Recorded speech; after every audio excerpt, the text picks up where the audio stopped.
The clock on my nightstand read 2:47 a.m. when my phone shattered the silence. At that hour, no call brings good news. I've known that for 35 years. I worked homicide, fraud, organized crime.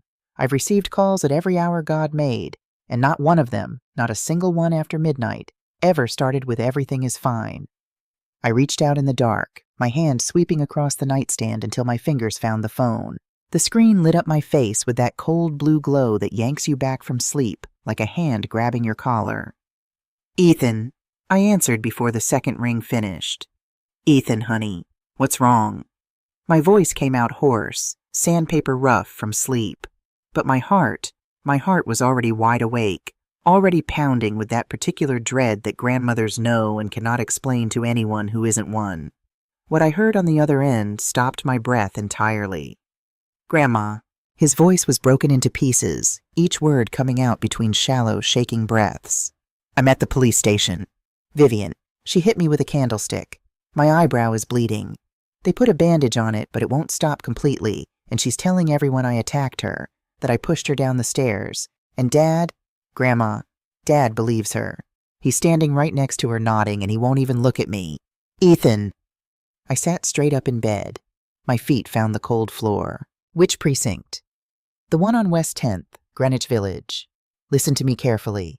Do not say another word to anyone. Not the officers, not your father, not Vivian, until I get there. Do you understand me?" "Yes, ma'am." "I'm on my way." I hung up and sat for exactly 3 seconds in the dark, holding the phone against my chest. 3 seconds to let the information settle into something I could work with, rather than something that would make me scream. Then I stood up and started moving. I dressed in under 5 minutes. Black slacks, gray sweater, my good boots, the ones with the thick soles that have carried me through crime scenes and courtrooms and every hard place in between. I grabbed my purse, and then, almost without thinking, I opened the top drawer of my dresser and reached to the back, behind the reading glasses I never wear, and the birthday cards I can't bring myself to throw away. My badge, 8 years retired. The laminate was starting to peel at one corner. Commander Eleanor Stone, Criminal Investigations Division. The photo showed a woman 10 years younger with sharper eyes and less gray in her hair, but the name was the same. The authority that name carried. That was harder to measure. I turned it over in my hands once, then I put it in my back pocket. You never know. The city at 3 in the morning belongs to a different population than the city at noon. Delivery drivers, night shift nurses, insomniacs walking dogs that seem perfectly content with this arrangement. I caught a cab on the main avenue, a man in his 50s who glanced at me in the rearview mirror with the particular wariness of someone who has learned that old women hailing cabs at this hour are either in tremendous trouble or tremendous determination. "West 10th Street Precinct," I said, and he said. "Please hurry, it's an emergency." He nodded and pulled into traffic without asking questions. Good man. I stared out the window and let myself think about Daniel, my son, 42 years old. I raised him alone from the time he was 3, after his father decided that the responsibilities of fatherhood were less appealing in practice than they'd seemed in theory. I worked double shifts. I missed school plays and soccer games, and I carried the guilt of that for years. But I made sure Daniel had what he needed. A roof, food, a mother who came home every night, even when she was so tired she could barely lift her arms. He grew up good. He really did. He married a wonderful woman named Carol. They had Ethan. They built a life I was proud to watch from the edges of. And then Carol got sick. Pancreatic cancer, the kind that doesn't negotiate. She was gone in 8 months.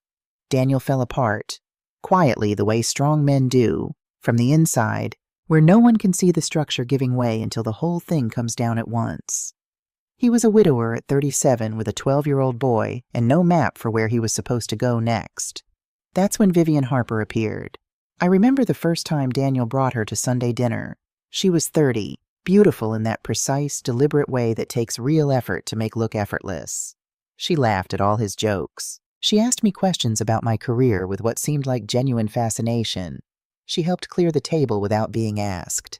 I watched her eyes. In 35 years of criminal investigations, I learned to watch eyes. Not for what people show you, for what they're doing when they think no one is looking. And what Vivian's eyes were doing, while her mouth smiled and her hands cleared the dinner plates, was calculating, looking around the room, measuring things. I dismissed the feeling at first, told myself I was a cynical old detective who'd seen too much and was projecting. Told myself Daniel deserved happiness and I should support him instead of searching for shadows. But the shadows were real. I just didn't move fast enough to name them before Vivian built a wall around my son that I couldn't see over. It started small, missed calls, shortened visits. Daniel can't make it this Sunday, Eleanor. He's exhausted. You know how hard he works. Always phrased as concern, always reasonable on its face. And then the birthday he forgot. Actually forgot. Showed up at the door 3 days later with flowers and a look of genuine confusion that broke something in me, because I could see that he genuinely didn't know. She had managed him out of remembering. By the time Ethan started showing up alone for his weekend visits with Dad, staying with me for entire afternoons before slipping back home, I understood that whatever was happening in that house was beyond a controlling wife, but I didn't have proof, and Daniel wouldn't hear a word against her. The last time I tried, 2 years ago, he said, "You've never accepted that I moved on, Mom. You want me to be miserable because you're lonely." I didn't call him for 4 months after that. Not because I was angry, because I didn't trust myself to say anything useful. The cab stopped in front of the precinct. Gray 2-story building. Lights blazing at 3 in the morning like it doesn't know the difference between day and night, which it doesn't. I paid the driver and stood on the sidewalk for exactly 1 breath, feeling the cold air off the Hudson filling my lungs. Then I walked in. The desk officer was young, 25 maybe. The kind of young that still shows in the way a person carries themselves, like they're not quite sure yet if they belong in the room they're standing in. He looked up when I came through the door with the automatic professional neutrality they teach at the academy. "Good evening, ma'am. How can I help you?" "I'm here for Ethan Stone. He's my grandson. He called me approximately 40 minutes ago." The officer checked a sheet on his desk. "The domestic assault case? Are you his grandmother, Eleanor Stone?" Something shifted in his face. A flicker, there and gone, like a light briefly interrupted. He looked at me more carefully. "Stone? Like Commander Stone? Criminal investigations?" I reached into my back pocket and placed the badge on the desk. He picked it up, read it, and then, in a gesture that made something loosen in my chest, he stood up. "My God," he said it quietly, with the reverence of someone who has heard a name so many times it had become more myth than person. And now the myth was standing in front of him in gray wool and sensible boots at 3 in the morning. "Commander, I'm so sorry. I didn't know you were family. If we had known—" "Now you know," I said, and I heard my own voice, the voice I used for 35 years to walk into rooms and make the temperature change. I hadn't heard it in 8 years. It came back without effort, the way certain things do, the way your body remembers swimming even after decades away from water. "Where is my grandson?" "Waiting room with his father and with the complainant. Captain Spencer is handling the case." I stopped. "Ray Spencer?" "Yes, ma'am. Do you—" "Take me to him." Ray Spencer had been one of my best. 20 years ago, he was a 28-year-old detective with excellent instincts and a habit of second-guessing himself that I'd spent 2 years training out of him. The last I'd heard, he'd made captain. I was glad. He'd earned it. He came out of his office when the desk officer knocked, and when he saw me in the hallway, he stopped so completely it was almost comical, like a man who has walked into a room expecting Tuesday and found Thursday instead. "Commander Stone." "Hello, Ray. It's been a while." Yes, it has. I didn't know you were—" He paused, recalibrated. "Come in, please." The waiting room.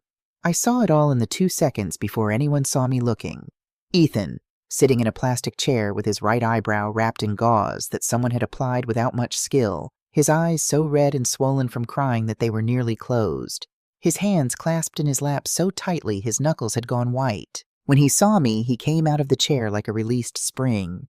"Grandma!" He crossed the room and wrapped his arms around my waist the way he used to when he was 7, pressing his face against my shoulder, and I felt his whole body shaking. I put my hand on the back of his head and held him there. "I'm here, sweetheart," I said into his hair. "I've got you." Over his shoulder, I took inventory of the other 2 people in the room. Daniel was standing against the far wall, arms crossed over his chest, jaw set in a way that looked like anger but moved like shame. He looked at me with an expression I couldn't entirely read. But I saw guilt in there, underneath the defensiveness, the way you can see the bones of something through water. And Vivian. She was sitting with one leg crossed over the other, wearing a wine-colored satin robe that managed to look both disheveled and perfectly arranged, which is an achievement. Her brown hair fell in loose waves over her shoulders. She had a bruise on her left forearm that looked fresh, the color of a bruise inflicted in the last few hours, not the last few days. She was watching me with large, tear-filled eyes that held, underneath the surface performance of distress, something I recognized immediately and viscerally. Satisfaction. The satisfaction of someone who believes they've already won. I've seen that look on criminals in interview rooms. The ones who think that they've constructed an airtight story. They can't help it. The satisfaction leaks through the performance like light under a door. I filed it away and walked into Spencer's office. Ray Spencer had the grace to give me the facts without editorializing. Vivian had filed the complaint at 11:43 p.m., arrived at the precinct with Daniel, alleged that Ethan had returned home past his permitted time, and when confronted, had pushed her down the stairs and struck her arm. She had bruising consistent with, or at least adjacent to, her account. Ethan had a wound to his eyebrow that had required 3 stitches. The house security cameras had been non-functional for 3 days. Her version first, I said. You gave me hers. Now give me his. Ray consulted his notes. The minor alleges that Ms. Harper was already waiting for him when he came home, that she was positioned in the living room with the lights off. He states she struck him with a silver candlestick without warning, that he fell to the floor, and that while he was down she inflicted the bruising on her own arm by striking it against the wall. He says he witnessed her do this. Did you recover the candlestick? Ms. Harper states no such object exists. Did you search for it? Ray was quiet for a moment in the way that is itself an answer. We're limited in what we can do without... I know what you're limited by, Ray. I kept my voice even. What about street cameras? Neighboring properties? The house is in a private residential area on the Upper East Side. Limited public camera coverage. We're reviewing what we have. I turned to Ethan, who was sitting beside me with his hands still pressed together in his lap. Tell me everything, from the moment you put your key in the lock. Leave nothing out. He told me. His voice broke twice, once when he described lying on the floor with blood in his eye, and once when he described watching Vivian hit her own arm against the wall while looking directly at him. Not by accident, not in a struggle, looking right at him, making sure he knew. When he finished, the room was very quiet. How long has this been going on? I asked him. He looked at his hands. 6 months. 6 months of what? At first, just words, saying I was an accident, saying Dad didn't really want me around, saying I was the reason she and Dad couldn't be happy. He swallowed. Then she started breaking my things, said they were accidents. Dad believed her. Then she started. He touched the bandage over his eyebrow with 2 careful fingers. Slapping, shoving. Once she locked me in the basement for 3 hours because I told her I wanted to go visit you. I heard Ray Spencer shift in his chair.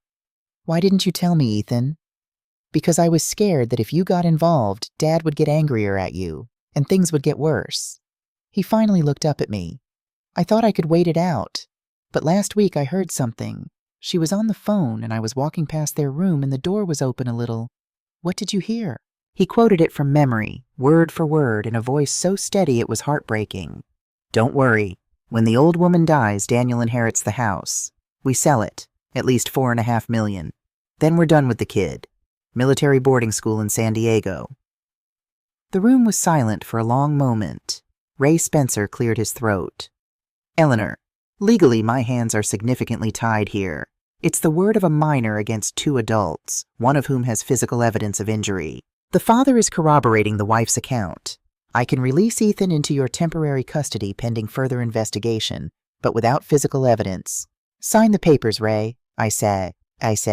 I'll take him. While Ray prepared the release documents, I sat quietly and let my mind do what it had done 10,000 times in 35 years.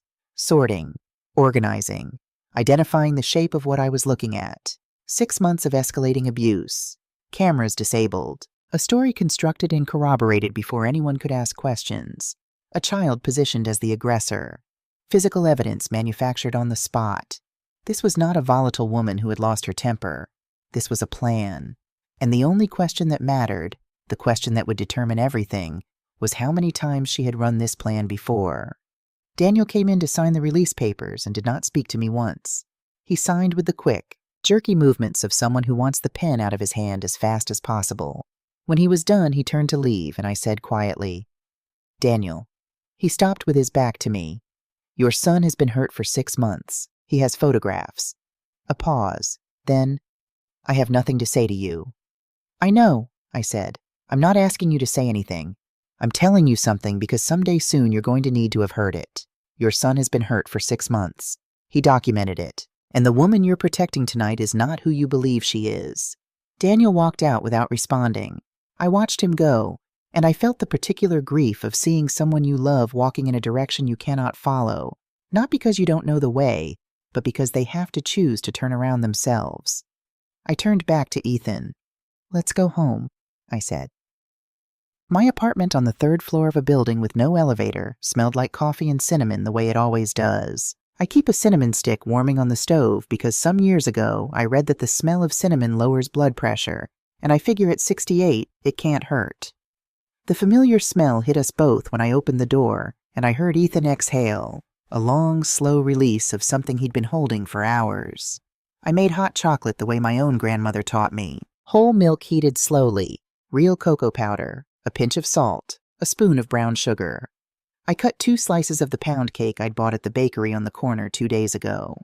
I put everything on a tray and carried it to the living room. Ethan sat curled in the corner of my old brown sofa. I bought it secondhand 15 years ago, and it has outlasted 3 presidents and 2 mayors and shows no signs of stopping, and wrapped both hands around his mug. He took a sip, closed his eyes. For a moment he looked like a child again. "Grandma," he said after a while, "can I stay here? Not just tonight, I mean," he opened his eyes. "Can I stay? Permanently?" "Legally, your father has custody," I told him. "I can keep you temporarily while the investigation proceeds. If you want something more permanent, we'll need lawyers, paperwork, a judge." I paused. "But I want you to know something, Ethan. However long it takes to sort out the legal side, you are not going back to that house as long as Vivian Harper is in it." He nodded, looked back down at his mug. "She planned it, didn't she? Tonight, she was waiting for me." "Yes," I said, because he deserved honesty more than comfort. "I believe she did. Because I heard what she said on the phone. Partly. And partly because she's getting ready to move to the next stage of whatever this is. She needed you discredited or removed." I looked at him carefully. "You said she looked at you while she hit her own arm, while she made the bruises." "She was smiling," Ethan said flatly. "A little, like," he thought about it, "like she was showing me she could do it. Like she wanted me to know she could do anything she wanted and no one would stop her." I set down my mug and picked up the old leather notebook from the coffee table where I'd placed it when we came in. The same notebook I'd carried for decades. The same handwriting inside, cramped and precise, recording what I observed and what it meant. I opened to a blank page and wrote 2 words at the top. "How many?" "Try to sleep," I told Ethan. "Use my room. I'll take the couch." "Grandma, you don't have to." "I know I don't have to. I want to. You've had a harder night than I have." I stood up and touched the side of his face gently, avoiding the bandage. "In the morning, I'm going to make some calls. And then we are going to find out exactly who Vivian Harper is. Because everything I've seen tonight tells me that she has done this before." Ethan was quiet for a moment. Then, "What if she's done something worse than this?" "Then she'll have done it for the last time," I said. "Now sleep." He took the pound cake to the room with him. I sat alone in my living room with the notebook open in my lap, the city humming 14 floors below, and my phone in my hand. At 6:15 in the morning, I dialed a number I hadn't called in 3 years. 4 rings. Then a voice like gravel and black coffee. "Hello? Linda, it's Eleanor Stone." A pause, then a long, slow exhale. "Commander, what time is it?" 6:15. "I'm sorry to call this early, but I need your help.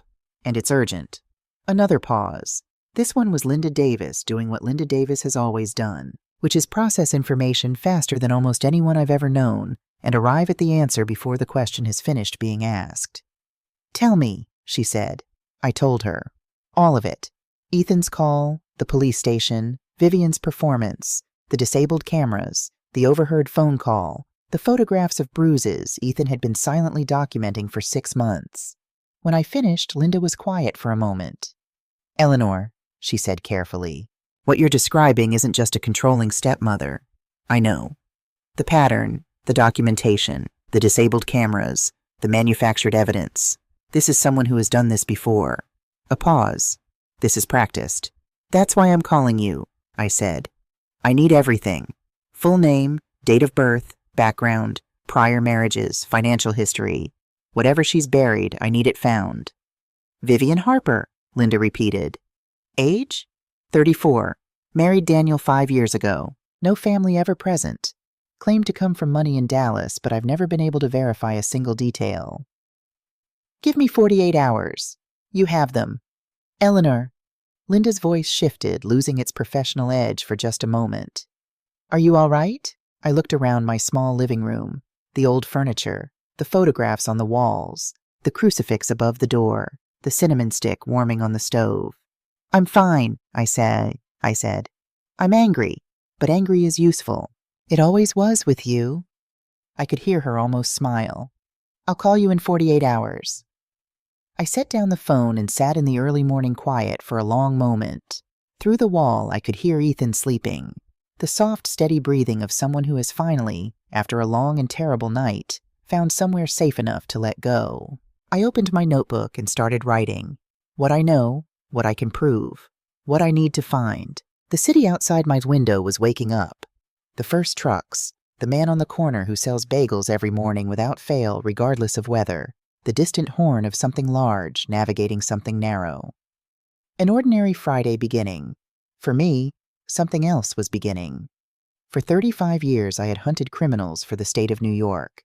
I had walked into rooms that smelled like violence and walked out with truth in my hands. I had faced people who looked at me and saw an obstacle, a nuisance, a woman past her prime who could be managed or intimidated or ignored. Every single one of them had been wrong. Vivian Harper didn't know my name yet. She would. I turned to a fresh page in my notebook and wrote at the top, in the same cramped, precise handwriting I'd been using since the academy. Case file, Vivian Harper. Day 1. The 48 hours I gave Linda felt like 48 days. I am not, by nature, a patient woman. I never have been. My ex-husband, the one I was married to for 11 years before the job made that arrangement untenable, used to say that Eleanor Stone's idea of waiting was doing 5 things simultaneously while appearing to stand still. He wasn't wrong. Patience, for me, has always been an active state. You wait toward something. You wait while doing. So I waited toward the truth about Vivian Harper. The morning after the police station, I sat Ethan down at the kitchen table with a pad of paper and a pen, and I asked him to write down every incident he could remember. Every bruise, every locked door, every broken object, every overheard phone call. Dates if he had them. Times if he remembered. Every detail, no matter how small, no matter how much it hurt to write. He filled 4 pages. I read them in silence while he watched me, his hands wrapped around a second mug of hot chocolate. He's 17 and drinks hot chocolate like a 9-year-old, and I find this enormously endearing. When I finished reading, I set the pages down and looked at him steadily. "You did exactly the right thing taking those photographs," I said. "That took foresight. That took courage." He shrugged in the way teenagers do when they don't know how to accept a compliment without deflecting it. I thought maybe someday someone would believe me. "I believe you," I said. "I believed you the moment I walked into that waiting room and saw her face." "Because of her eyes?" I looked at him, surprised. "You told me once," he said, "that you can tell more from what people's eyes are doing than from anything they say. When I was little, I always remembered that." This child, this remarkable, observant, quietly brave child. "Yes," I said, "because of her eyes." On the second morning, while Ethan was in the shower, I spread everything across my dining table. The 4 pages of his written account. The 23 photographs transferred to my tablet. The notes I'd made in my leather notebook over the past 2 days, cross-referenced and organized the way I'd organized case files for 3 decades. Chronologically first, then by category of evidence, then by what each piece proved and what it didn't. The photographs were devastating in the quiet, undramatic way that real evidence always is. Not theatrical, just true. A bruise on the inside of his left forearm, the kind that comes from a grip. A bruise on his lower back, the kind that comes from being shoved into something with an edge. 3 photographs of his upper arm at different stages of healing, different colors, different dates, which meant it hadn't happened once.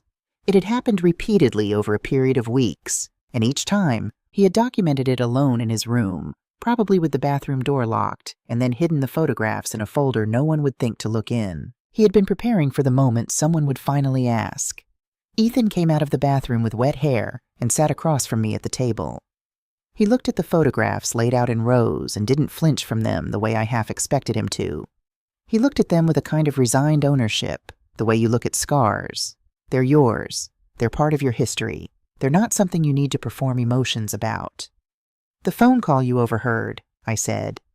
"Tell me again, word for word." He folded his hands on the table. "Don't worry. When the old woman dies, Daniel inherits the house. We sell it, at least $4.5 million. Then we're done with the kid. Military boarding school in San Diego. Let someone else deal with him." You're certain of the phrasing. I've repeated it to myself every day since I heard it so I wouldn't forget. He paused. I was afraid if I forgot the exact words, no one would believe me, like it would sound less real if I couldn't get it exactly right. I thought about that for a moment. The cognitive burden of a child who distrusts his own memory because the adults around him have taught him that his perceptions can be overruled at will. That is not a small thing.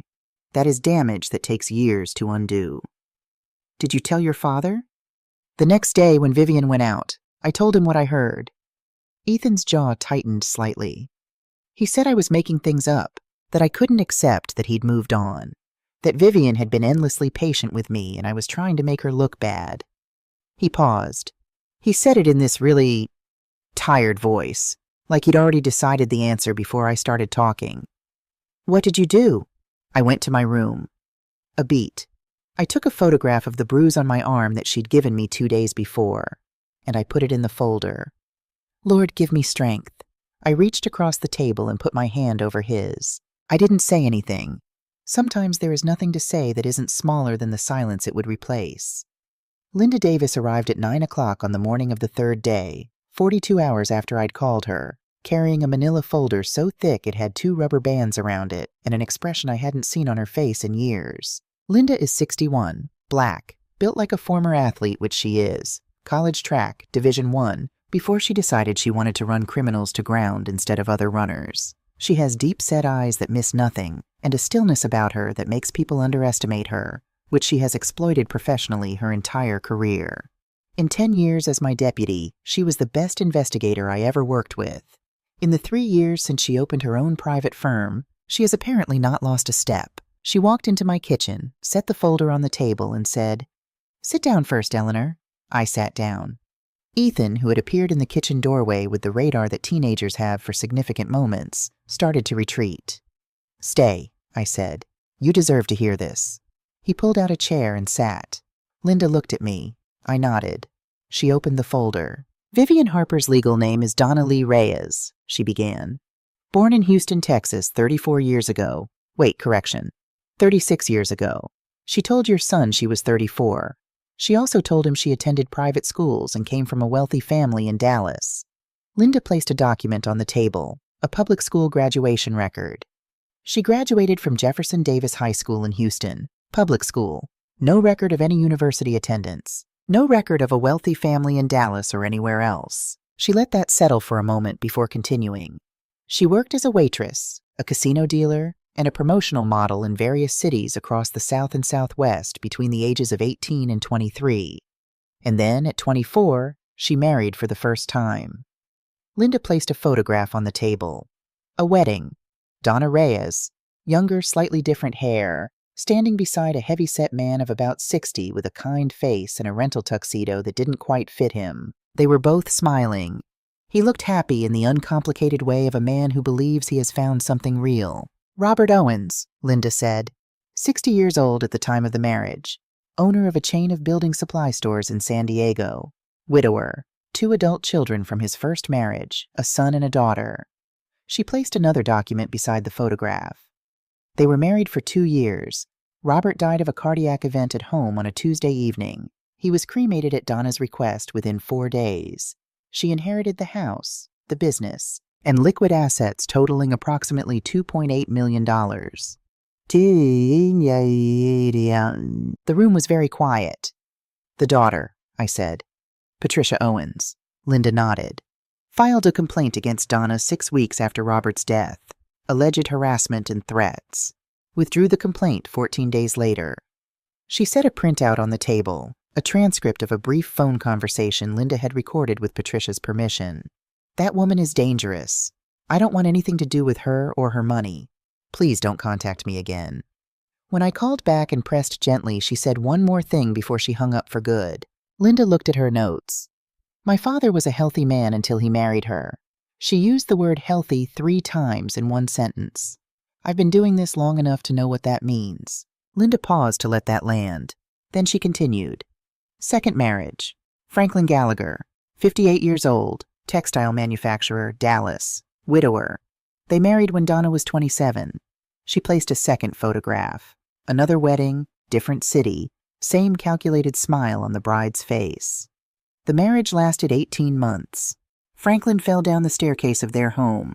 He was in a coma for 3 weeks before he died. The house security cameras were broken, I said. Had been non-functional for 4 days. Linda looked at me steadily. Donna reported them broken the day before the fall. She said she'd been meaning to call a technician. She placed a bank statement on the table. What she didn't tell the investigators, and what took me 11 hours to find, is that Franklin Gallagher had consulted a divorce attorney 3 weeks before his death. He had also, in the 2 months prior, made repeated attempts to access certain joint bank accounts and found unexpected activity. She tapped the statement. Transfers. Donna's name on the authorization. Approximately $150,000 moved in small increments to an account in the Cayman Islands. I looked at Ethan. His face was the color of old paper. "Are you all right?" I asked him. "Keep going," he said quietly. Linda nodded once and continued. Third marriage, Joseph Voss, 62 years old, retired civil engineer, San Diego, widower, 1 son, Nathan Voss, 26 at the time. She placed a third photograph. Joseph Voss was a lean, silver-haired man with glasses and an open, intelligent face. Donna married him when she was 30. 6 months after the wedding, Joseph's son Nathan disappeared. She let the word sit there. Disappeared. He left a text message for his father saying he needed time to think, that he was going abroad for a while. No other contact. No forwarding address. No record of international travel under his legal name. Linda's voice was measured and precise, but I knew her well enough to hear what was underneath it. The controlled anger of a woman who has been looking at this material for 48 hours and has been building a very specific kind of fury. Joseph Voss fell into severe depression following Nathan's disappearance. He signed over financial power of attorney to Donna within a year. She had him placed in a memory care facility. He had early-stage dementia. This part was legitimate. Sold his home and his investment properties and left San Diego. She closed the folder. Estimated proceeds, approximately $4 million. The kitchen was completely silent except for the coffee maker finishing its cycle with a soft hiss. That was twist 2, and it arrived not like a thunderclap, but like a door swinging slowly open onto a room you knew, somewhere deep in your gut, you were always going to have to walk into. "Nathan Voss," I said. "Has anyone found him?" Linda looked at me with an expression I couldn't quite read. "I'm working on it," she said. "Give me more time on that one." "How much more?" 24 hours. She paused. "Eleanor, there's something else." She reached into the folder and withdrew one final document, a series of bank records with certain account numbers highlighted. Gregory Holt, the lawyer. He appeared in the legal proceedings for all 3 marriages, wills, power of attorney documents, property transfers. He and Donna share a secondary account in the Cayman Islands, the same account to which Franklin Gallagher's money was transferred. She set it on the table. They've been doing this together for at least 10 years. I sat back in my chair and looked at the ceiling for a moment. 10 years. At least 3 men. At least 2 deaths that needed re-examining. And now my son, widower, grief vulnerable, with a teenage son who stood between Donna Reyes and an unobstructed path to the next inheritance. Ethan, who was sitting very still, said, "She wants me gone, like Nathan." "We don't know," Linda started. "She wants me gone like Nathan," he said again, not with fear, but with the flat, clear certainty of someone stating a fact they've been circling for days and have finally allowed themselves to land on. He looked at me. "What do we do?" I looked at him, then at Linda, then back at the table covered in photographs and bank records and the documented history of a woman who had spent a decade treating human families like investment vehicles. "We set a trap," I said. The spy cameras were Linda's find, button-sized, wireless, transmitting real-time video and audio to a paired phone application. She had them in my apartment by the following afternoon. We sat at the kitchen table and spent 40 minutes examining the shirt Ethan would wear, determining the 2 optimal placement points, and sewing the devices in with the kind of careful, close work that reminds you that investigation, at its heart, is about patience and precision and a willingness to do the unglamorous thing correctly. Ethan watched us sew camera buttons onto his shirt with an expression somewhere between solemn and surreal. "This is kind of insane," he said. "This is called evidence collection," I told him. "Same thing, at your age." Linda made a sound that might have been a suppressed laugh. I ignored it. The plan was straightforward in outline and fragile in execution, the way most good plans are. I would call Daniel, tell him Ethan needed to retrieve his clothes and school materials, and ask permission for a brief visit. Daniel would agree because whatever he had become in 5 years with Vivian, he had not become someone who would deny his son access to his own belongings, at least not yet, and not openly. Ethan would go in alone, behave normally, collect his things, and while he was there, look for the candlestick. Not touch it, not disturb it. Photograph it in place and leave it exactly where it was. Linda and I would be parked half a block away. I would watch the transmission on my phone. If anything went wrong, if Vivian became aggressive, if Ethan felt unsafe for any reason, he would say the words, "I should probably get going," and we would be at the front door inside 60 seconds. Spencer had agreed, off the record, to have a patrol car positioned 1 street over. What none of us planned for was what Vivian would say when she thought she was alone with Ethan. The morning of, I drove Ethan to Linda's house. Her husband, a quietly reliable man named Thomas, stayed with him while Linda and I ran a final systems check. At 1 o'clock, Linda drove us to the Upper East Side and we parked on a tree-lined street exactly 3/10 of a mile from the house where my son had been living for 5 years, and which I had entered exactly twice in that time. It was a handsome house. Brick, 2 stories, a small front garden, an iron gate, the kind of house that signals a certain level of comfort and solidity, the kind of house that is supposed to mean safety. At 2:55, Ethan stood outside the passenger door in the shirt with the buttons that weren't buttons, his backpack slung over one shoulder. He looked at me through the open window. "Remember," I said, "clothes, books, look for the candlestick. Don't touch it. Don't improvise. And if you feel unsafe, I should probably get going." He'd memorized the phrase the first time I said it. "I know, Grandma." I looked at him, this tall, serious, quietly brave boy who had been protecting himself in silence for 6 months because he thought no one would believe him. He deserved better than to have to do this. He deserved to be worried about calculus tests and whether the girl in his English class knew he existed, not this. "You don't have to do this," I said. "We can find another—" "I want to do it," he said, and the steadiness in his voice was not bravado. It was something older and cleaner than bravado. "Not just for me, Grandma. Nathan Voss has been in Guatemala for 4 years because nobody did anything. I don't want to be the next person who waited too long." He paused. "Besides, you'll be right here."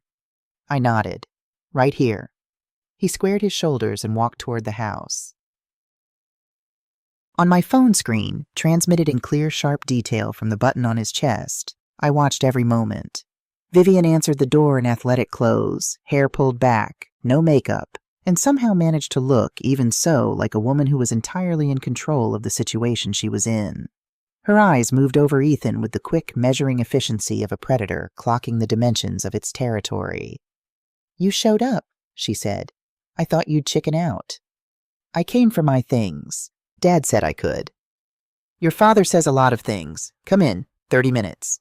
Ethan went upstairs. The camera captured the hallway, the staircase, the landing. Captured his bedroom door opening onto devastation, clothes thrown across every surface, posters ripped down, desk overturned, books scattered. On the floor, face down in the wreckage, a broken picture frame. Ethan crouched and turned it over. A photograph of him and his mother. He would have been about 10 in the picture, and Carol was laughing at something outside the frame with her whole face, the way some people laugh, and most people can't. A shoe print pressed across the center of the image. Deliberate, unhurried, making a point. I watched Ethan pick the photograph up, wipe the glass carefully with his sleeve, and put it in his backpack. I had to look away from my phone screen for exactly 4 seconds.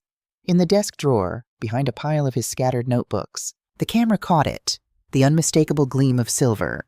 The candlestick, heavy antique silver with ornate detailing at the base, and at the base, clearly visible even in the phone's small screen, dark staining, dried blood. "Ethan!" Vivian's voice from downstairs, sharp and carrying. "Time." Moving quickly, Ethan pulled out his personal phone and photographed the candlestick from multiple angles. Exact position, exact location in the drawer itself open within the larger context of the desk. Then he closed the drawer, shouldered his backpack, and went downstairs. And then Vivian made her mistake. She made it the way people like her always make mistakes. From overconfidence, from the particular blindness of someone who has never been caught and has therefore come to believe they cannot be. She was alone with a boy she'd reduced to silence for 6 months. There were no witnesses. The cameras that might have recorded anything were broken. And this old woman who had brought him here was, in Vivian's assessment, a 68-year-old retiree with a bad heart and no allies and no power left. So she talked. "This house belongs to your father, and I am his wife. You are just an accident he had to deal with for years. Ethan," his voice remarkably steady. "Is that why you hit kids? To feel powerful?" A step toward him, camera perfectly capturing her face. "When the old woman dies, and with that heart of hers, it won't be long, your father will inherit that house. We sell it. We move away. And you will be in a school in San Diego where someone else deals with you. You planned all of this. I plan everything, sweetheart. That's the difference between us." The front door opened. Daniel, home early, still in his office shirt with the tie loosened, stood in the entryway. His eyes moved between Ethan and Vivian, and then settled on Vivian with an expression I hadn't seen on his face in years. The raw, unmanaged expression of someone who is hearing something and cannot find a way to make it mean something other than what it means. "What did you just say about my mother's house?" Vivian turned. The shift in her face was instant.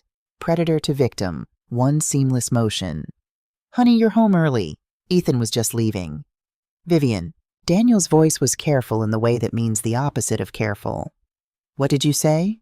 "She said when Grandma dies, you'll inherit the house and you'll sell it," Ethan said. "She said I'll be sent to San Diego. She said everything is already arranged." "That's not—" "I heard you. I heard what you said." The silence that followed was not the silence of resolution. It was the silence of a crack appearing in something that had looked solid for 5 years. That first hairline fracture that means the structure can still stand but will never be exactly what it was again. Daniel said very quietly, "Ethan, go." "Dad, please." Ethan went. He walked out the front door, down the path, through the gate, and when he reached the car and got into the back seat beside me, he didn't say anything for a long moment. Then, "Did we get it?" "Every word," I said. He nodded once. Then he put his face in his hands and, for the first time since the night at the police station, let himself cry. I put my arm around him and let him, because some things need to be cried before they can be carried. Linda called at 7 the following morning, and the first thing she said was, "I found Nathan Voss." I sat down on the edge of my bed. "Where?" "Guatemala City. He's been there 4 years, working under a different name, living quietly, not contacting anyone." A pause. "Eleanor, he didn't leave. He was sent away. Holt gave him a fake passport, money, and a threat. If he came back to the States or contacted his father, Joseph Voss would have a fatal accident. Nathan was 26 years old and he believed it." Another pause, longer. "He didn't know his father died. In the nursing home, 14 months ago." I closed my eyes. "He wants to talk," Linda said. When I told him what Vivian was doing to another family, he cried. And then he said, "Tell me what I need to do to stop her." This was twist 3, and unlike the first 2, which had opened doors, this one blew a wall down entirely. Nathan Voss was alive. Nathan Voss could testify. And Nathan Voss had been waiting 4 years for someone to find him, not because he'd given up, but because the only person he could trust to find him would have to be the kind of person who didn't stop looking. I spent the rest of that morning with my leather notebook and my dining table covered in organized evidence, building the case the way I had built hundreds of cases over 3.5 decades. Methodically, from the foundation up, each piece in the place that would make it strongest. That evening, I sat down with Ethan and told him everything. Nathan Voss, the 3 marriages, Patricia Owens, Frank Gallagher's divorce plans, the Cayman Islands account, Gregory Holt's involvement. All of it plainly, without softening. When I finished, Ethan was quiet for a long time. "She was going to do the same thing to me that she did to Nathan," he said finally. "We believe so, yes. And to Dad, eventually, yes." He looked at his hands. Then he looked up at me. "She miscalculated one thing." "What's that?"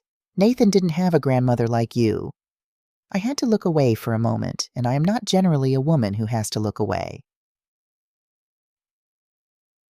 The preparation for what came next took 3 days. Linda sourced 4 professional-grade cameras, the kind that make my button cameras look like children's toys, and we placed them in strategic positions throughout my living room and dining area. The bookshelf, the wall clock, the kitchen shelf, the floor lamp. From the bedroom, Linda could monitor all 4 feeds simultaneously on her laptop and record everything in high-definition audio and video.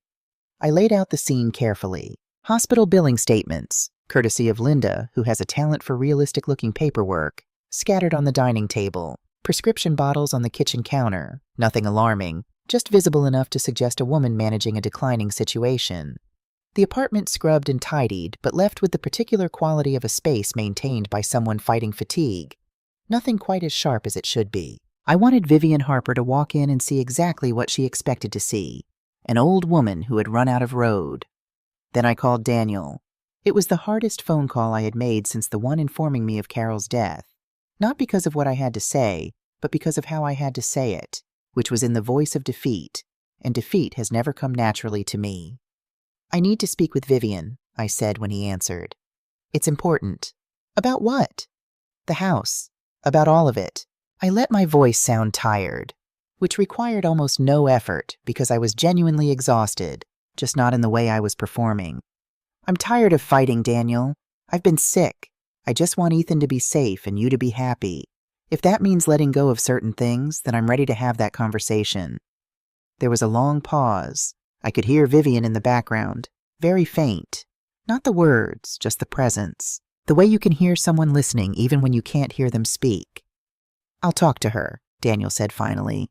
"I'll get back to you." 20 minutes later, he called back. Vivian would come. Saturday, 3 o'clock. She'd bring her lawyer.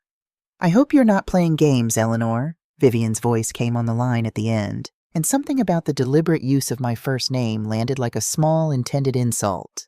"I'm not playing games," I said, with every ounce of weariness I could muster. "I'm just tired. I think we all are."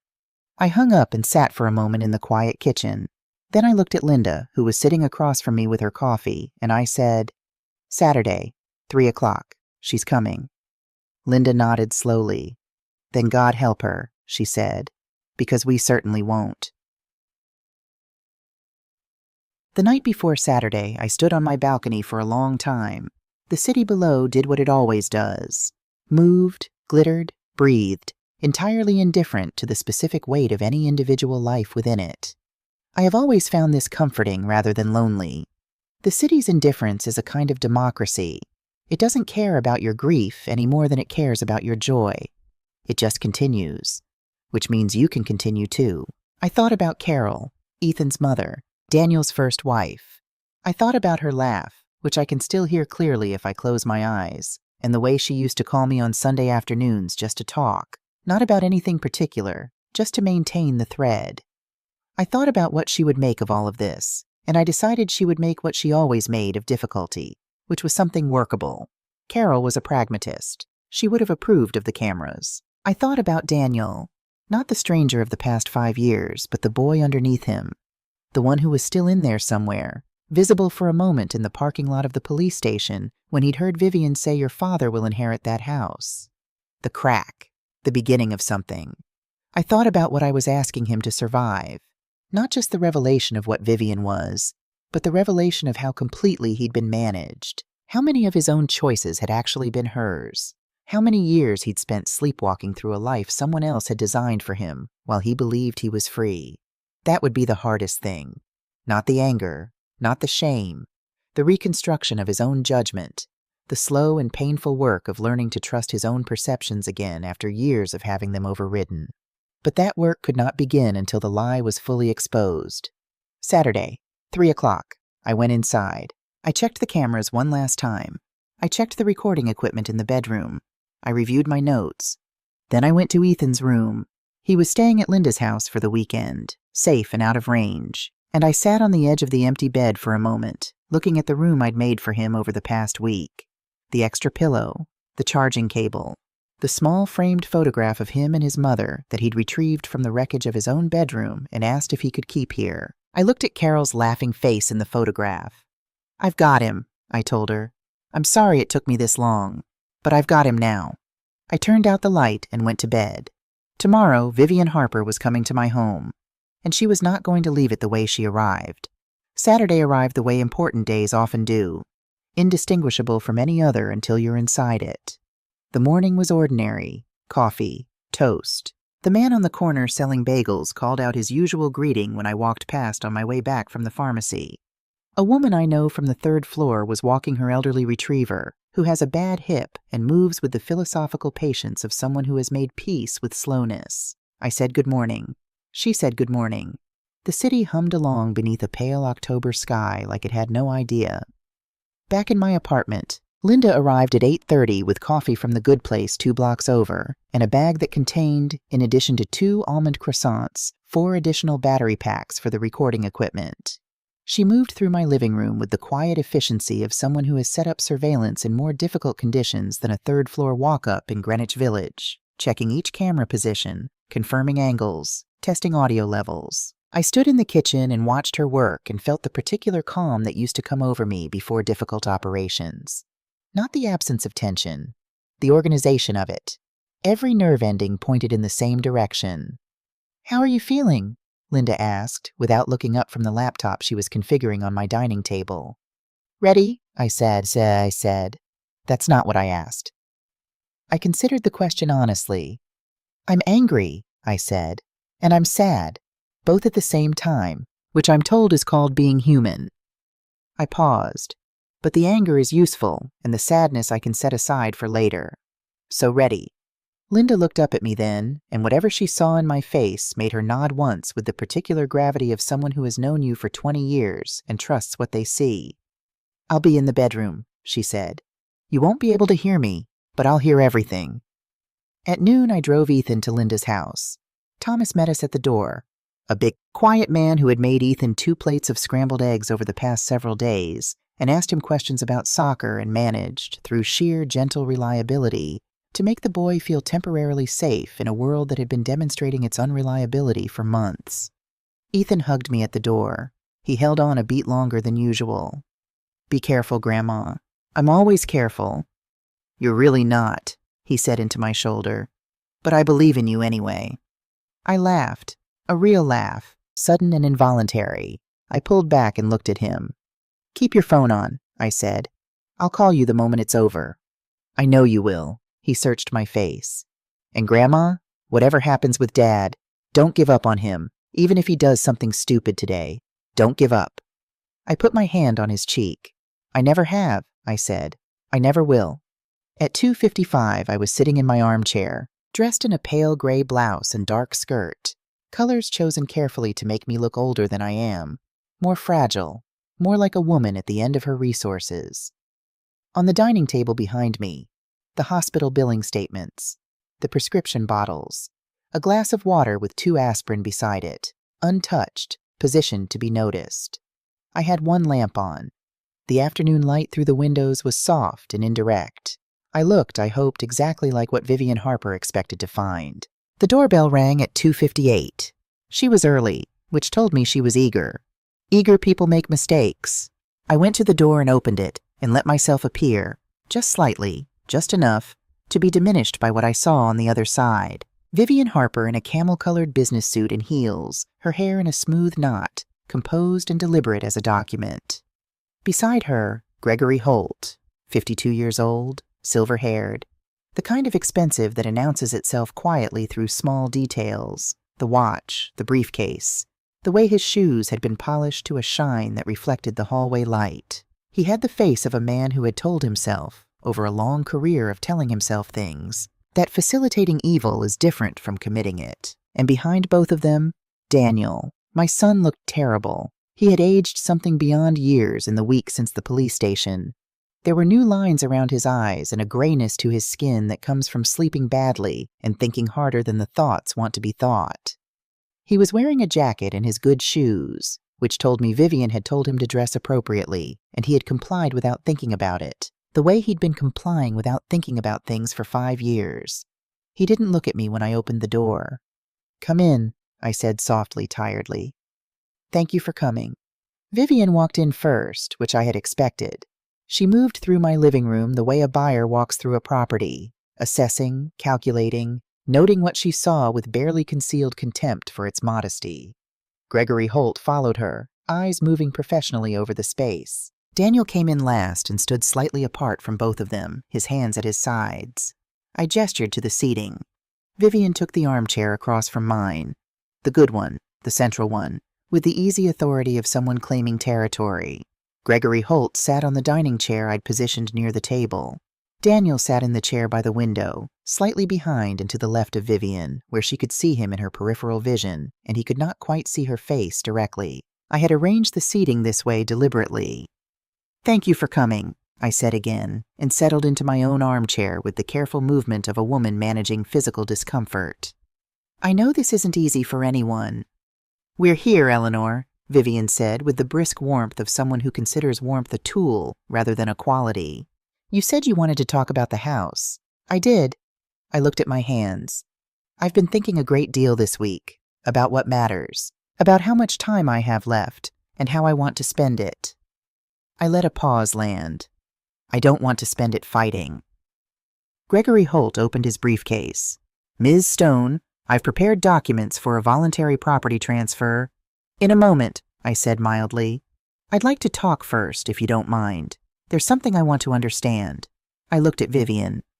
"I want to understand what you want for Ethan, long term, because before I sign anything, I need to know that he'll be taken care of."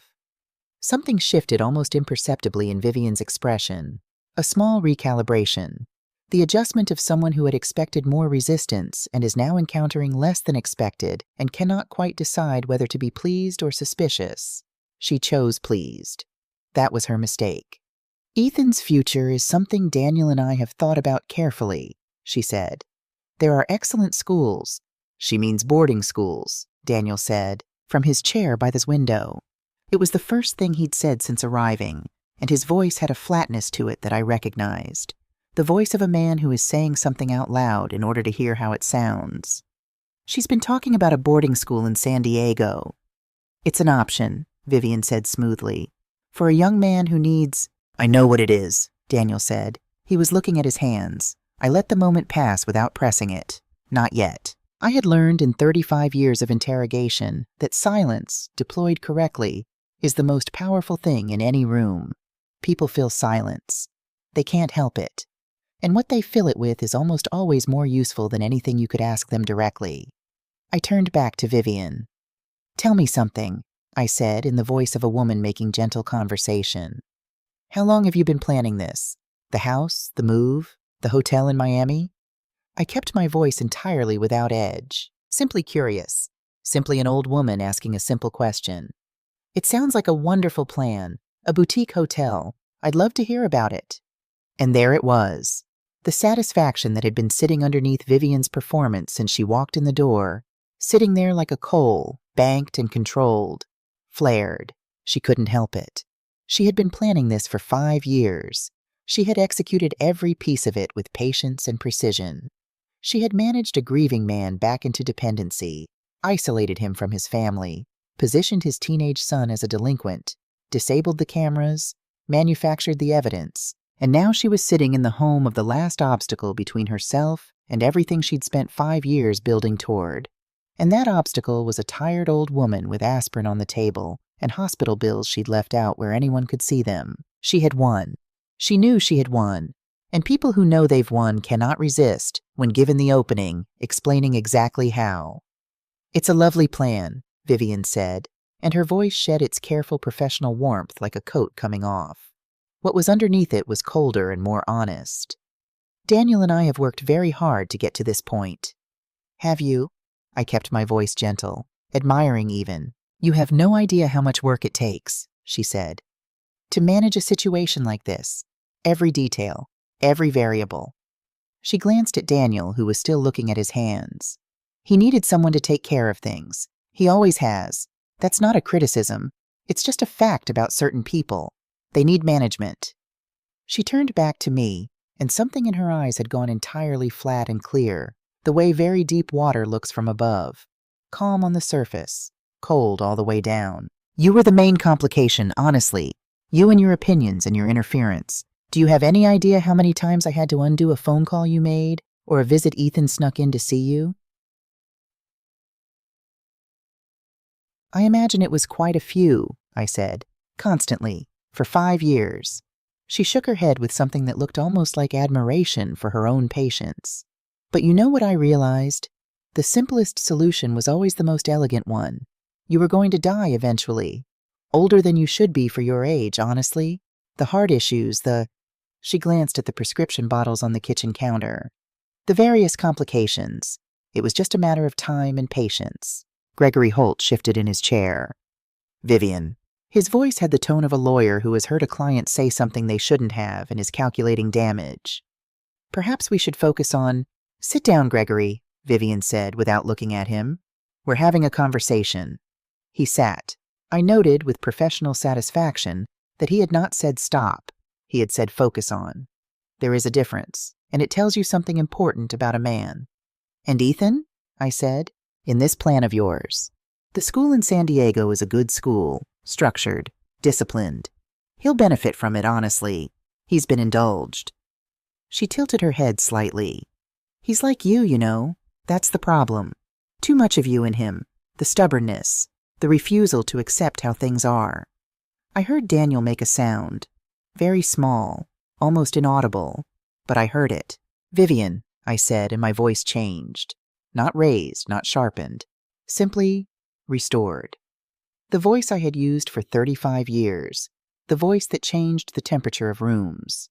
"I want to make sure I understand you correctly. You're telling me that you managed my son's perception of his own family for 5 years, that you planned to wait for my death to access my property, that you have a plan to remove my grandson to a boarding school in another state, and that you have been, throughout all of this, acting with Gregory Holt as a business partner." I paused. "Is that an accurate summary?" The silence in the room had a different quality now. Vivian heard it. I watched her hear it. Watched the first finger of doubt reach through the satisfaction and touch something underneath. "What I've said is—" "Enough," I said. "That's what it is. It's enough." I stood up, and I walked to the bedroom door and knocked twice. Linda came out with her laptop open, the recording application running, the timestamp visible. 4 simultaneous feeds showing every angle of my living room in high-definition clarity. "Deputy Commander Linda Davis," she said, setting the laptop on the dining table so both screens faced the room. "Private investigations, licensed in the state of New York. Everything said in this room in the last 40 minutes has been recorded under New York state law, which permits single-party consent recording in a private residence." Gregory Holt was on his feet. "This is entrapment." "It isn't," I said. "You came to my home of your own volition. You were not induced to say anything you didn't choose to say. Single-party consent recording in a private residence is entirely legal in this state, as you would know if you were still a competent attorney." I looked at him steadily. "Which you won't be for much longer." I took out my phone and dialed Ray Spencer. "Captain Spencer, you can come up now." Vivian stood very still. She had gone in the span of about 90 seconds. From a woman who believed she had won to a woman processing the architecture of her own defeat, and I watched her do it with the detached professional attention of someone who has watched that particular transition many times. The stillness before the reaction. The moment when the story a person has been telling themselves encounters the uncooperative facts. Then she turned to Daniel, and I saw in her face for the first time something genuine, not love. I don't think Vivian Harper has ever experienced love in any form that would be recognizable to the people in that room. But something real. Urgency. The specific urgency of someone whose plan depends on a particular variable behaving in a particular way. Daniel, her voice shifted back into its warmth, but the warmth was frantic now, badly calibrated, a performance running on emergency power. Honey, this is a setup. You can see that. Your mother has always hated me. She's always wanted to separate us. This is exactly what she's been trying. You said I needed management, Daniel said. He was still sitting in the chair by the window, and he hadn't moved throughout any of it. He was looking at Vivian now, not with the blankness I had seen at the police station, with something else. Something slow and enormous moving behind his eyes, the way you can see weather moving across an open landscape before it arrives. You said I needed management, he said again. Like a situation. Like a variable. I didn't mean you planned for my mother to die. His voice was very quiet, the quietest I had heard it.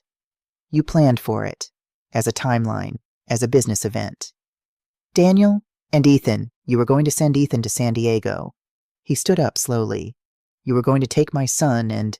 He stopped, put his hand over his mouth for a moment. When he took it away, his eyes were wet. Carol's son, he said very softly. You were going to take Carol's son and put him on a plane and make sure he was someone else's problem. The footsteps on the stairs were Ray Spencer's. 2 officers with him, which I had asked for, not because I expected violence, but because I have learned in 35 years that clarity of consequence is a kindness, even to people who have forfeited the right to it. Ray came in, took in the room in the way a good officer takes in a room. Everything, instantly, organized into what matters, and looked at me. Commander Stone. He used my title without thinking about it, the way it comes back to people when the situation calls for it. Do you have what we need? Everything, Linda said, and turned the laptop so Spencer could see the 4 recording feeds and the timestamp and the waveform of the audio that had been running, uninterrupted, for the past 41 minutes. Spencer looked at Vivian Harper, then at Gregory Holt. He nodded to the officers. Donna Lee Reyes, also known as Vivian Harper, he said. Gregory Allen Holt, you are under arrest pending formal charges including fraud, extortion, assault on a minor, conspiracy to commit fraud, and additional charges to be determined in consultation with the district attorney's office. He paused. You have the right to remain silent. Arrived not with drama, but with the quiet devastation of a door swinging open on something that had been closed for years. 3 days later, in a conference room at the district attorney's office, Gregory Holt's attorney delivered the news. His client was cooperating fully with the prosecution. All of it. Every marriage, every transfer, every document he had prepared and filed and notarized and laundered into legitimacy. The Cayman Islands account, its full history, every transaction, every split. His client was prepared to testify against Donna Lee Reyes in exchange for a reduced sentence. Ray Spencer called me from the hallway outside the conference room. Eleanor, Holt has given us everything. And I mean everything.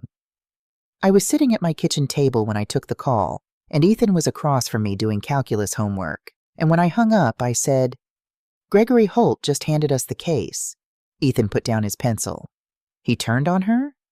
Without hesitation, apparently, once he understood the weight of what they were facing. I set down the phone, which tells you something about the foundation of the partnership. What does it tell you? That there was no loyalty there. There never is. In arrangements built entirely on mutual benefit. The moment the benefit calculus changes, so does the arrangement. I looked at him. Remember that. He nodded, with the expression of someone filing something away permanently. The day before the restaurant meeting, Linda called with the final piece. She had been in contact with Nathan Voss for 2 weeks. He had been working with the U.S. Embassy in Guatemala City to establish the documentation necessary to return home, and with a therapist in Guatemala City to prepare for what returning home would mean. He had given a full recorded statement. Everything Holt had told him in that room 4 years ago. Every threat, every instruction, the passport, the money, the plane ticket to Guatemala City, and the years of enforced silence while his father declined alone in a nursing home 900 miles away. He was ready to testify. He was, Linda said quietly, also ready to meet me, if I was willing. Tell him yes, I said. Tell him whenever he's ready. The morning of the Oak Leaf Cafe, I woke before dawn and lay in the dark for a while, listening to the city, and thought about what I was about to do and why I was doing it this way. In a public restaurant, with witnesses, with Ray Spencer at a nearby table and a notary beside me, rather than simply in a prosecutor's office with everyone already in custody. Daniel needed to see it. That was the truth I kept coming back to. Not hear about it, not read a summary. See it. Because the particular damage that Vivian Harper had done to my son was not only external, the lost years, the severed relationships, the harm to Ethan. The deeper damage was internal. She had rewritten his perception of reality. She had taught him, over 5 years of patient, systematic effort, to distrust his own judgment, to see his mother as a threat, to see his son as a burden, to see himself as someone who needed to be managed. For that damage to begin healing, he needed more than a conviction. He needed a moment in which the truth was so undeniable, so completely, visibly real, that it could not be revised or softened or made to mean something else after the fact. He needed to see Donna Lee Reyes without her costume on. So I chose a bright Saturday afternoon in a restaurant with good light, where a woman named Patricia Owens was already seated at a table near the window when we arrived, and a laptop was open on the table with Nathan Voss's face on the screen, and a man named Ray Spencer was in a booth with a cup of coffee and the look of someone who has been doing this job for 30 years and has learned to be patient. Vivian came in with her attorney, not Gregory Holt, who was currently in a very different kind of meeting, a public defender whose face carried the expression of someone who had read the file and was operating under no particular optimism. She wore dark clothes and the ankle monitor under her left pant leg. The confidence was still there, or something performing the shape of confidence, but it moved differently now, maintained through effort rather than ease, like a building held up by additional structures after the original foundation has shifted. She sat across from me, and I placed the folder on the table between us, and I opened it. I will not recount every minute of what followed, because some of it belongs to the people who were there and no one else. But I will say this. Patricia Owens, who had spent 4 years refusing to speak about what had happened to her family, spoke for 11 minutes. Her voice was steady the entire time. Nathan Voss, on the screen of Linda's laptop, spoke for 8 minutes. When he described waking up in a room he didn't recognize with Gregory Holt standing over him, explaining what would happen to his father if he made contact with anyone in the United States, Daniel put his head in his hands and did not lift it for a long time.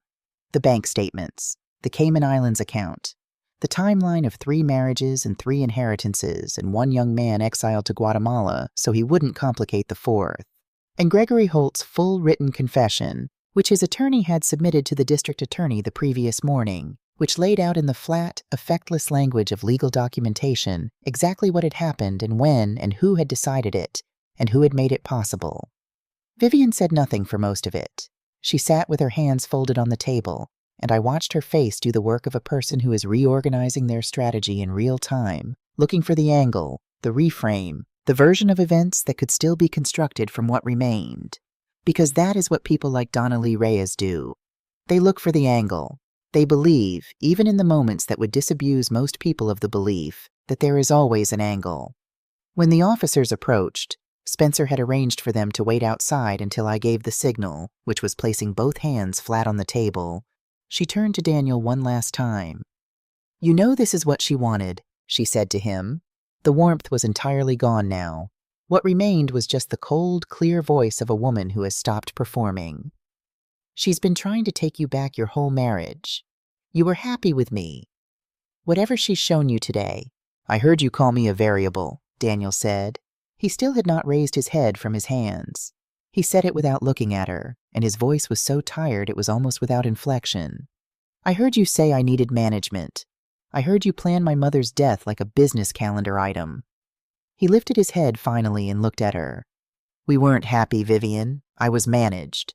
Those are different things. I just didn't know the difference because I couldn't remember what the real thing felt like. He paused. I remember now. The officers came in. This was Climax 2, and it was not a thunderclap. It was a slow, irreversible sunrise. The kind that doesn't announce itself, just arrives, until the darkness is simply gone, and you can see everything clearly, and you wonder how you ever mistook the dark for a room you could live in. The sentencing was 3 months after the arrest.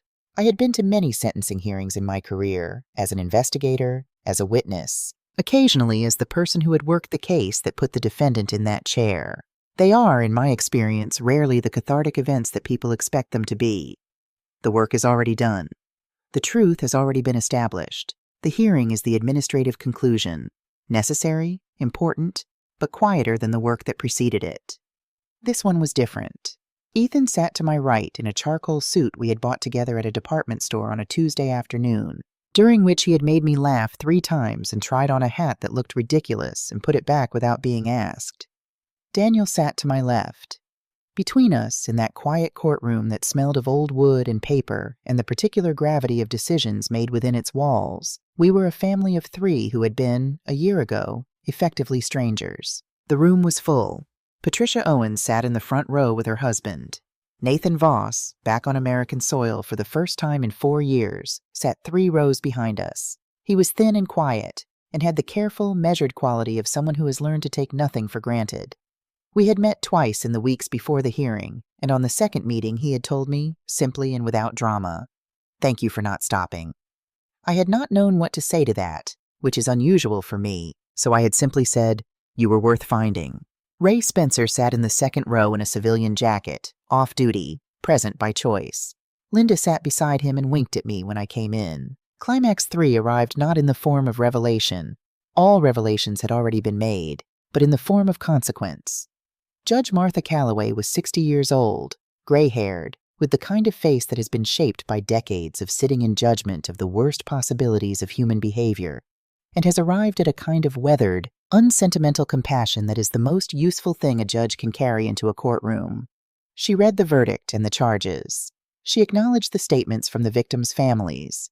She noted Gregory Holt's cooperation in determining his reduced sentence, 22 years, law license permanently revoked. Then she looked at Donna Lee Reyes. "Before I pronounce sentence," the judge said, "I would like to offer you the opportunity to speak." Donna stood. She was in the orange of the county jail, her hair pulled back in a way that had none of the deliberate arrangement I had always seen in it before. She looked, without the performance and the costuming, like exactly what she was, a woman of 36 who had spent her adult life taking from people and had arrived, finally, at the place where the account came due. "This is a miscarriage of justice," she said. Her voice was steady and cold and entirely without remorse. "I am the victim of a coordinated campaign by a resentful woman who could not accept that her son chose a life she wasn't part of. Everything I did for my family. And someday, that will be understood." The courtroom was very quiet. Judge Calloway looked at her for a long moment. "Ms. Reyes," the judge said, "in 25 years on this bench, I have encountered many defendants. Some express genuine remorse. Some, understandably, say nothing. A very few maintain, even at this stage, that they have been wronged by the very process of justice." She paused. "You fall into that last category, and I want you to understand what that means, not for the record, but for yourself, if you are capable of hearing it. It means that you have not, at any point in these proceedings, demonstrated awareness of the human cost of what you have done. Not to Patricia Owens, who lost her father. Not to Nathan Voss, who lost 4 years of his life and was not present when his father died. Not to a 16-year-old boy who documented his own abuse in secret because he did not believe any adult would listen to him." The judge's voice did not rise. It simply continued, with the inexorable quality of something that has been true for a long time. "That absence of awareness is, in my assessment, the most relevant fact before this court today." She opened the sentencing document. Aggravated fraud, 3 counts, 12 years. Extortion, 6 years. Involuntary manslaughter in the death of Robert Owens, based on the toxicology evidence that had been re-examined following Gregory Holt's cooperation and the discovery of purchasing records for Digitalis, 15 years. Kidnapping of Nathan Voss, 20 years. Criminal conspiracy, 5 years. Sentences to be served consecutively, the judge said. Total, 58 years. A sound moved through the room. Not applause, not celebration. Something quieter and more complicated than either of those things. The sound of a collection of people absorbing a number and understanding what it means. 58 years. Donna Reyes would be 94 years old at the end of it. I sat very still and felt the number settle. Not with triumph. Not with the satisfaction I might have expected after months of work and preparation and sleepless nights, and the long, cold labor of building a case strong enough to hold. What I felt was something closer to the feeling at the end of a very long operation, the particular exhaustion of sustained attention finally released, and underneath it, the quiet, clean knowledge that the thing has been done correctly. Daniel beside me reached over and took my hand. I looked at him. His face was wet. He didn't try to hide it or explain it or apologize for it, which told me more about how he was changing than anything he could have said.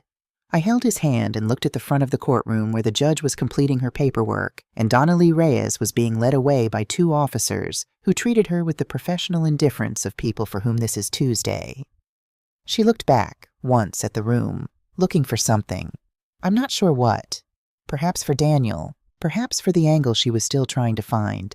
The version of this she could still construct into something that worked in her favor. She didn't find it, because it wasn't there. The door closed behind her. Outside the courthouse, the October afternoon had turned cold and bright, the kind of day that feels scrubbed clean, everything in it sharp and clear-edged.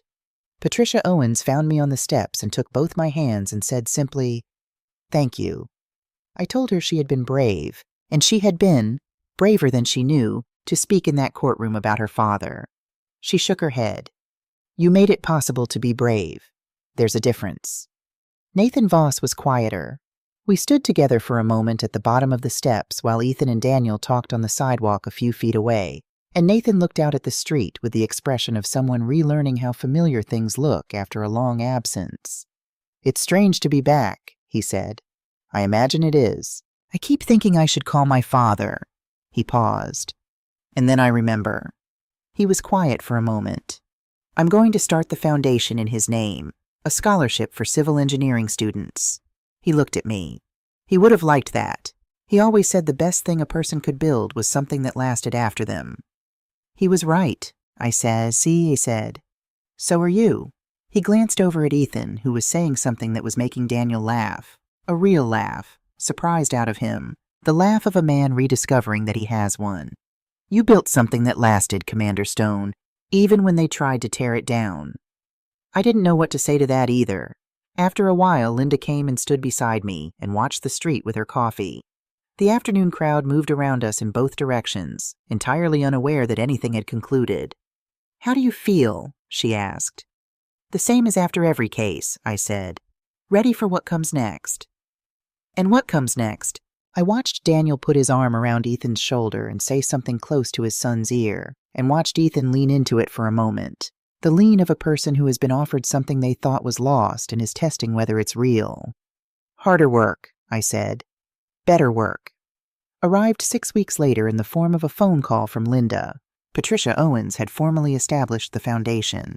It would provide legal and investigative resources to families affected by predatory marriage fraud, a gap in services that Linda and I had been acutely aware of throughout the case, the way there is no system for what had happened to all these families, no single place to go, no protocol for the particular kind of damage that had been done to them.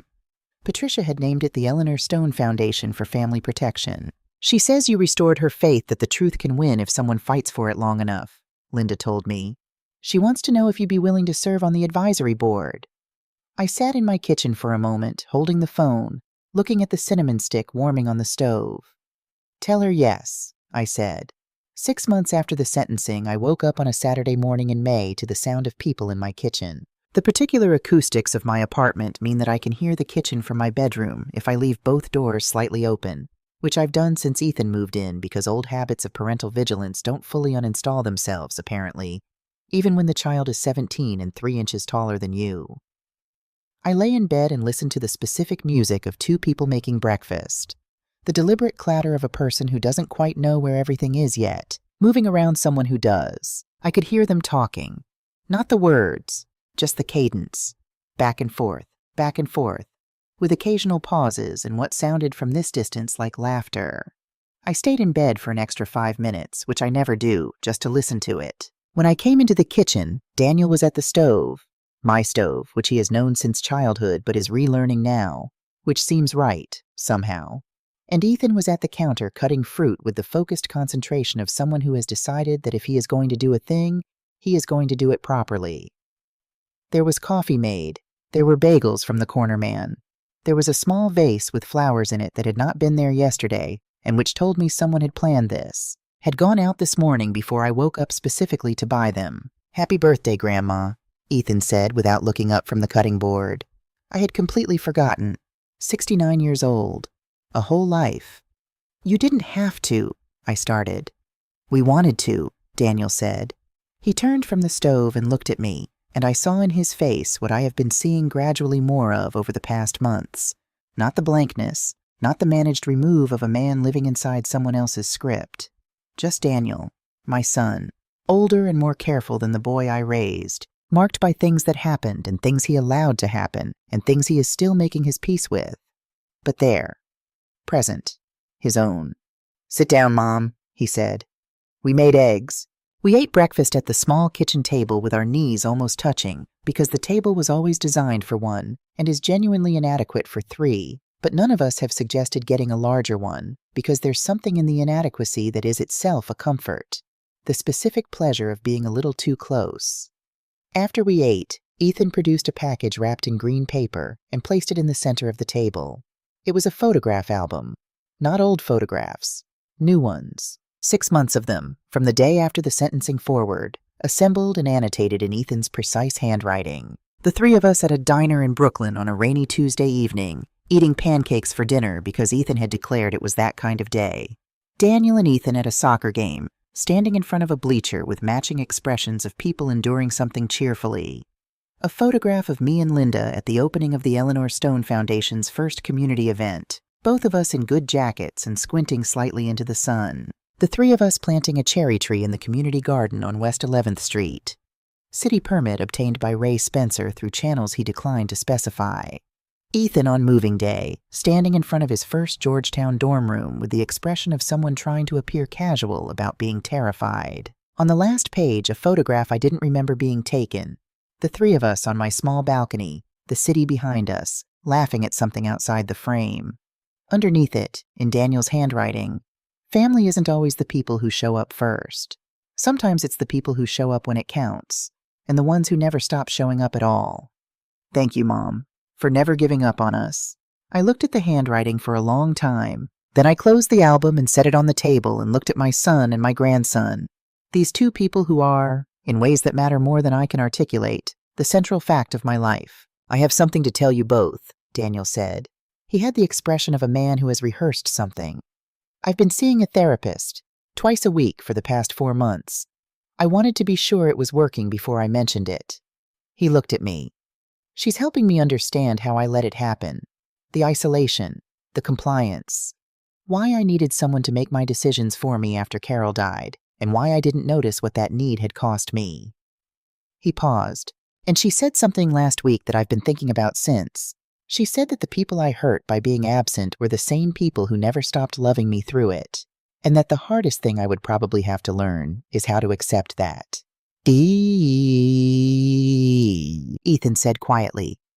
"You don't have to earn it back from me, Dad. I already gave it back." "I know," Daniel said.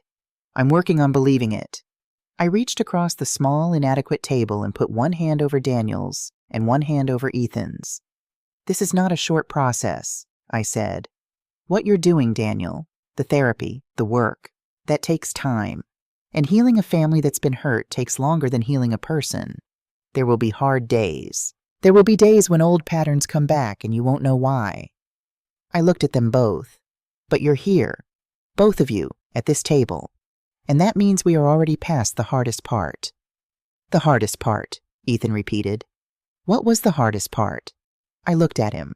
This boy who was going to be a lawyer, who was going to fight for families that had no one to fight for them, who had spent 6 months documenting his own abuse in a hidden folder because he trusted that someday someone would ask to see it. Believing it was worth fighting for, I said, when you can't see the other side, when the people you love can't see you clearly, when everything is arranged against you and you have no proof except what you know in your own heart. I paused. That's the hardest part, choosing to fight anyway. Ethan nodded slowly. You chose. Every morning, I said, and I would choose it again. That evening, Daniel took us to a small restaurant on the west side that had been there since before he was born and makes a lamb dish that I have been ordering since 1984. We sat at a corner table and talked for 3 hours about everything and nothing. Ethan's first weeks at Georgetown, Daniel's new position at a smaller firm with better hours, the Foundation's upcoming community workshop, a movie they both wanted to see that I had never heard of and submitted to hearing about at considerable length. At one point, I excused myself and stepped outside for a moment, ostensibly for air. I stood on the sidewalk in the evening cool, the restaurant warm and lit behind me through the glass, and I could see them inside. Daniel saying something with his hands, the way he always did when he was arguing a point he cared about. Ethan listening with his chin in his hand and the expression of someone waiting politely to disagree. I thought about Vivian Harper in her cell, 58 years. I did not think about it with satisfaction or grief or anything that could be neatly named. I thought about it the way you think about weather, as a fact about the world that is neither personal nor impersonal, simply true. I thought about all the people she had hurt and could no longer reach. And then I stopped thinking about her entirely, which is the only appropriate way to think about people who have spent their lives trying to be the most important thing in every room they enter. I went back inside. You were supposed to be getting air, Ethan said. I got it, I said. It was adequate. Adequate, Daniel repeated and laughed, and the laugh was the laugh I remembered, the real one, the one that comes from somewhere unguarded. And I sat down and picked up my menu and thought, there it is. There he is. I knew you were still in there. 7 months after that evening, on a cold January morning, I woke up early and made coffee and took it to the balcony. The city was quiet in the way it only ever is before 6 a.m. Not silent, never silent, but hushed, as though it is gathering itself before the day begins. I thought about Eleanor Stone, age 33, walking into her first major case with a leather notebook, and the particular determination of someone who has decided that the truth matters enough to spend a life in pursuit of it. I thought about Eleanor Stone, age 68, in the dark at 2:47 in the morning, reaching for a phone that was ringing with news she already knew would be bad. I thought about the distance between those two women and whether it constituted wisdom or simply mileage, and decided, in the quiet of that January morning, that there might not be as much difference between those two things as people generally claim. My phone buzzed on the balcony railing. Grandma, Georgetown Library open until midnight. Studying property law. Did you know adverse possession is basically legalized squatting if you wait long enough? Anyway, good night. Love you. I looked at the message for a moment. Then I typed back. Property law is how it starts. Wait until you get to criminal procedure. Good night, my boy. I love you too. I set the phone down and picked up my coffee and looked out at the city beginning in its unhurried way to wake. Somewhere in this city, in a building with thick walls and regulated light, Donna Lee Reyes was beginning her 58th year of consequence. Somewhere in this city, my son was asleep in an apartment 10 minutes from mine, on a morning when he did not have to be managed, was not being handled, was simply a man in the ordinary and underrated dignity of his own life. Somewhere in Guatemala City, a man named Nathan Voss was building a scholarship fund in his father's name. And here, on this balcony, was Eleanor Stone, 69 years old, retired 8 years, fully awake at 5:47 in the morning with a cup of coffee going cold in her hands, who had spent 35 years learning that the truth can be found if you are willing to look for it in the dark, in the cold, in the hours when everyone else has given up and gone home, who had spent the past year learning something else, that the same is true of love.